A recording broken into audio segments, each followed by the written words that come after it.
भाई 500 रुपया उसी ना देने મારી પાસે થોડું કઈ પૈસા છાપવાનું મશીન હે भाई 500 रुपया उसी ना दे हूँ हम खाઈને कहूँ अठवाडियाમાં તારા 500 रुपया હું પાછા આપી દઈશ અરે ભાઈ તારો ભાઈ તારી સામે હાથ જોડે 500 रुपया उसी ना દઈ દે ને ભાઈ હા હા મને ખબર હતી પણ 500 રૂપિયા આપ્યા તે મને કઈ ખરીદી નથી લીધો અને હું અહીંથી હાલીને જાઉં છું કઈ ધોડીને નથી જાતો તારા 500 રૂપિયા લઈને અને આ તારા 500 રૂપિયામાં કઈ હું બંગલો નહીં બાંધી લઉં પણ ભાઈ હું એમ કેતો હતો કે ઈ નોટ ફાટલી ભાઈ 500 રૂપિયા દે ને મારે પૈસાની જરૂર છે એટલે હું તારી પાસે માંગતો હતો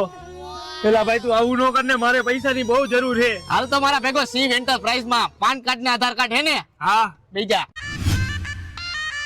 તું અંદર લોન કરાવ ત્યાં હું ને વિડીયો જોવે ને એને પૂરેપૂરી ડિટેલ્સ દઈ દઉં હા ભાઈ હા કે શિવ એન્ટરપ્રાઇઝ ની વાત જ આખી ન્યારી છે તમે પાન કાર્ડ અને આધાર કાર્ડ લઈને આવો લોન દેવાની પૂરેપૂરી તૈયારી છે શિવ એન્ટરપ્રાઇઝ 50 થી પણ વધારે કંપની સાથે જોડાયેલા છે અને 20 વર્ષનો તો અનુભવ છે બે